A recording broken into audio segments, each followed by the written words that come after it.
Sir एक ये भी तो जब बिहार में ऐसा ही हुआ एसआईआर हुआ तो ये भी एक बात उठ रही थी कि आपको ये चीज़ 1 साल पहले से करानी चाहिए थी। आपने बिल्कुल इलेक्शन सर पर जब आ गए तब क्यों करवा रहे हैं आप? तो जल्दबाजी में लोग कहाँ से, और फिर जो उन लोगों ने डॉक्यूमेंट्स मांगे वो तो लोगों के पास थे ही नहीं बिहार में तो खासकर। सिर्फ डॉक्यूमेंट्स की बात नहीं है, मैं डाउट्स की बात कर रहा हूँ। बाई चांस डॉक्यूमेंट्स तो अमित के पास भी नहीं है और अमजद के पास भी नहीं है, वो जो मांग रहे हैं। मैं डाउट्स की बात कर रहा हूँ कि डाउट्स क्या है। डाउट्स ये है, मान लो डॉक्यूमेंट्स दे भी दिए, मैं आप ही की बात को आगे बढ़ाता हूँ। मान लो डॉक्यूमेंट्स दे भी दिए तो ये तो बीएलओ का काम है ना चढ़ाना। बिल्कुल, वो किसका चढ़ाएगा किसका नहीं है उसके हाथ में। अजीत अंजुम साहब की आपने एक रिपोर्ट देखी होगी। हाँ बिल्कुल, जिसमें वो जिसपे उनका एफआईआर भी हो गई। एफआईआर भी हो गई थी, जिसमें वो ये दिखा रहे थे कि देखो बीएलओ इनकी तो चढ़ा रहा है, इनकी चढ़ा नहीं रहा। जिन विधानसभा सीटों को आरजेडी पिछले 15 साल से लगातार जीत रही थी, इस बार वो भी हार गई। और डाटा आया तो ये डाटा आया कि जो उनका जीत का अंतर है उससे ज्यादा यहाँ वोट कटी इस बार। प्रश्न ये है कि वर्क कितना है, काम कितना है, अध्ययन कितना किया। प्रश्न ये है रिसर्च कितनी की, एनडीए के लोगों ने रिसर्च कितनी की कि यहाँ कितनी काटनी है। तो ऐसा लगता है जैसे अपोजिशन कुछ नेताओं ने बयान किया कि ऐसा लगता है जैसे एक ही टेबल पर बैठ के इलेक्शन कमीशन और एक ही टेबल पर बैठ करके एनडीए के नेता तय करते थे कि यहाँ ये कर दो। इस तरह के आरोप हैं जो अपोजिशन के लोग लगा रहे हैं। अब आपने रैली का जिक्र कर दिया, तो रैली आप 1 कीजिए, 10 कीजिए, 5 कीजिए। आपको पता था ना कि महाराष्ट्र में ये हुआ, बिल्कुल आपको पता था ना कर्नाटक में ये हुआ, लोकसभा चुनाव में भी कुछ जगह पर ये हुआ, आपको पता था, लेकिन आप रोक नहीं पाए। यही मेरा एक सवाल है इससे जुड़ा हुआ कि इतनी देर क्यों कर देते हैं जब हो जाता है सब, तो आप इतने 6 महीने बाद हम उस आंकड़े का क्या करें जो आप निकाल के लाए हो, जब ये हुआ तब आप कहाँ थे? देखिए, एक तो ये सिचुएशन है कि इनको जो है शायद इसलिए क्योंकि ये अपनी योजना को संभलने का और समझने का मौका नहीं देना चाहते। लेकिन फिर अपोजिशन का ब्रेन कहाँ है। अब जैसे उत्तर प्रदेश में टाइम है, बंगाल में टाइम है चुनाव में, और आपको ये पता है कि चोरी हो रही है। हाँ, उत्तर प्रदेश बड़ा राज्य है।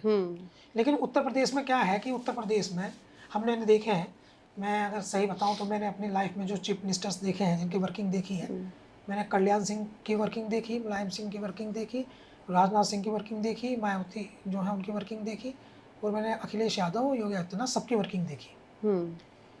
तो मायावती जो है उनकी जो वर्किंग थी उसको थोड़ा मैं डिफ़र करके अगर बताऊं तो योगी आदित्यनाथ की जो वर्किंग है उसमें इनका एडमिनिस्ट्रेशन पे बहुत कंट्रोल है। कुछ वो मनोभाव से ऐसे हैं, ऐसे लोगों को नियुक्ति दी गई है जो मन से एक पार्टी विशेष के हैं।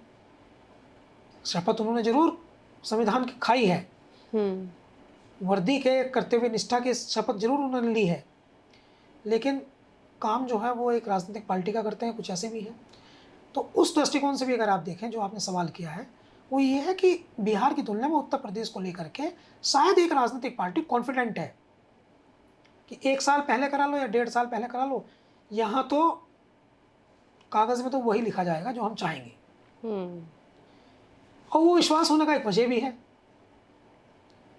जिस प्रकार से विरोधियों को ठिकाने लगाया गया है उत्तर प्रदेश में, तो उनको ये विश्वास भी है अरे आजम खान जैसा बकरी चोरी में जेल भेज सकते हैं तो किसकी हिम्मत है कि हमारे खिलाफ बोल लेगा।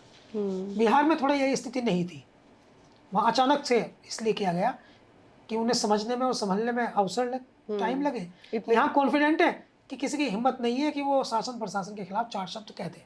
मान लो बीएलओ का गट्टा पकड़ ले, गट्टा पकड़ना समझती हैं आप? जब 2024 का लोकसभा चुनाव हो रहा था उत्तर प्रदेश में, तो अखिलेश यादव ने ये कहा अपने प्रत्याशियों को कि सब लोग जो है सचेत रहें कि कुछ ज़्यादतियाँ हो सकती हैं एडमिनिस्ट्रेशन की तरफ से। तो मुजफ्फरनगर के प्रत्याशी जो इस समय सांसद है हरिंदर मलिक, उन्होंने कहा कि अगर डीएम ने मेरे साथ कुछ ऐसी गड़बड़ करने की कोशिश की तो मैं उसका गट्टा पकड़ लूँगा। गट्टा मतलब ऐसे पकड़ना, हाथ पकड़ लो। हाँ, गट्टा पकड़ लूँगा यानी रोक दूंगा गलत काम करने से।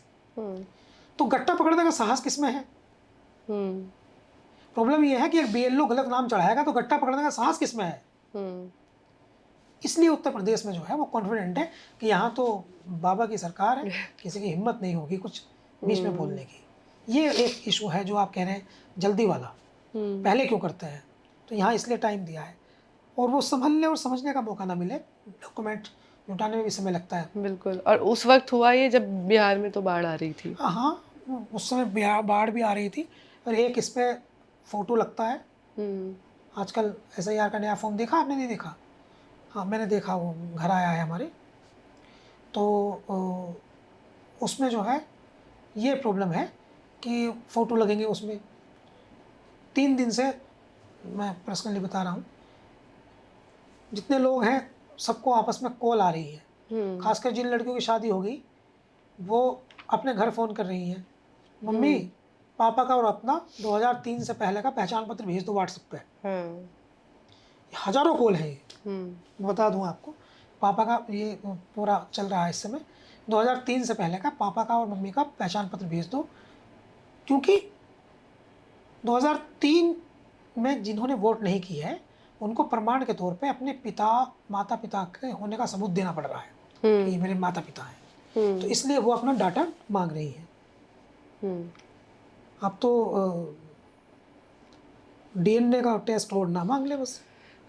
वही रह गया है। सर मेरा अगला सवाल ये है कि आधार कार्ड को तो मानते नहीं है ना। हाँ, आधार कार्ड जो है उसको नहीं मान रहे हैं।